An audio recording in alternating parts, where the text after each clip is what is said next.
Hey everyone, welcome back to my channel. Now in today's video we're talking about cutting out negativity from our lives and making sure we really reevaluate who is within our circles, especially as the new year is around the corner and you owe it to yourself. Time is valuable and we only get one life, so let's make sure we're spending it with really good people. Now I'm going to share with you 5 types of people that you don't want in your life, but before I do that I'm going to share with you a poll. I'll pop it up on the screen here that I did on LinkedIn and the results are interesting, and the poll was, what would you do if someone was negative within your network? And 1 is cut them out, 2 is try and change their mindset, 3 is just limit time with them, and 4, I wouldn't do anything. Now 55% said they would cut them out, 100%. 5% said I'd try and change their mindset. 35% of the people said I'd just limit my time with them, and the remaining 5% said they wouldn't do anything. So it's interesting, the majority there, 55%, would just cut them out 100%, and I would also do that too. And I would urge you to do that as well. Now, as brutal as it sounds, you owe it to yourself because time is so valuable, and if you want to achieve your goals and be the best version of you, there is no point spending it with negative people. And let's get serious and quite deep with this now. So the 5 people you shouldn't spend time with are, number 1, the drainer, aka that person who only talks about themselves. They don't really want to hear what you've got to say, and anytime you meet up with a coffee with them, they just somehow change the conversation back to what they're doing and what they've been up to. And again, you try and tell them a little bit about you, what you've been up to, how's work, and again the conversation's back on them. So that's number 1, the drainer. Number 2 is the resenter, so that person who just doesn't really want you to do well. You get that feeling deep down that as you're about to tell them a success story, they don't really want to hear it, they don't really want you to do well, they don't show any kind of support and love that you've achieved something, and you just know that deep down, and perhaps you don't really know why, or perhaps something happened years ago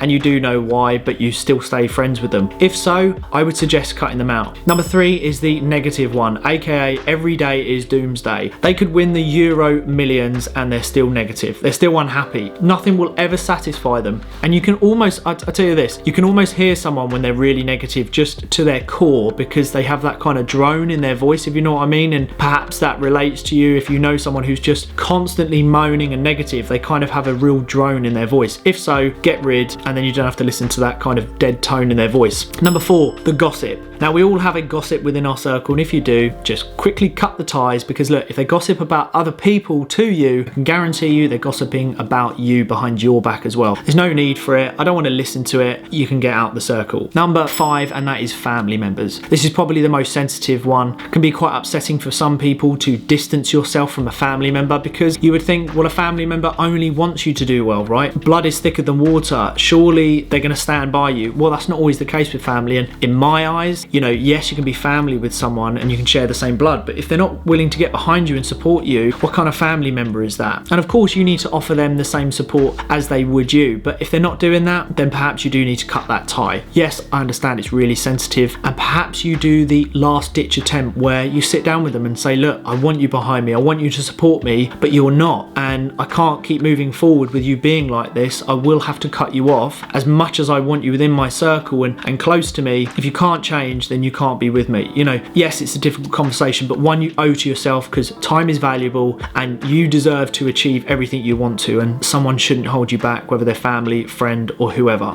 Now, there is a great quote by Dan Penner, show me your friends and I'll show you your future. And it is so true, because you will become a mixture of the people that you surround yourself with. So you need to learn to walk away, learn to distance yourself, because you owe it to yourself. Now, the 5 people you should spend time with are the following, and I've labeled them this: the successful one, aka the one who's already doing what you want to do in personal life, in business, whatever it might be, but they're there, they're doing it, they're living and breathing, so you can vision and see what you want to do. Number 2 is the wise one, aka that someone who just knows everything, you know, has loads of life experience, loads of travel, has loads of knowledge, and you can just sit down and listen to them talk all day and just learn and educate. And that's someone that I love being around. So if you haven't got someone, go out and find them. Number 3 is the entrepreneur who's on the same journey, aka that's someone who has the fire in their belly. It might not be in the same business or in the same industry or the same wants and needs that you have, but someone who is maybe of a similar age and they have a fire, and you can bounce off of each other and you can talk to each other and help each other on that journey. You know, when they're jumping a hurdle, you jump as well. So that is someone that I try and spend time with, that I can kind of learn from and bounce from, and then it keeps my energy up and it keeps me going. So that is the entrepreneur. Number 4, and that is the happy-go-lucky friend, aka that friend who is just constantly positive. You don't really know why, they're constantly laughing. It doesn't necessarily need to be someone who's within business who enjoys money money or anything like that, just someone who is positive vibes through and through and picks you up. And if you need a smile or you're feeling a bit down, you have one of those days where you just feel sorry for yourself, pick up the phone and they'll just pick you up. You need a happy-go-lucky person in your life. But finally, number 5 is the real friend, aka that friend that you can call at 1 in the morning. They'd pick you up from town if you've been throwing up everywhere, or you're down in the dumps, or your car's blown up and you need picking up, wherever it might be, and they'll be there for you. You know, they are the rock, your friend that you've been with for 5-10 years. They have nothing to do with business, they don't care about money, they care about you, and they'll just be behind you 100% until you achieve your dreams, and then they'll be really proud, really happy, and they'll just be over the moon for you. And you should be for them, because look, what I would say is anything you require and want from someone, make sure you're willing to give it back. Don't be all take, make sure you'll give. So remember that you must value your time. We only get one chance in life, so don't give your time and energy to people who just zap everything out of you, because they will hold you back. So let's go into the year 2022 with really good people. I hope you like this video. Do hit like and subscribe, and until the next time, I'll see you all very soon.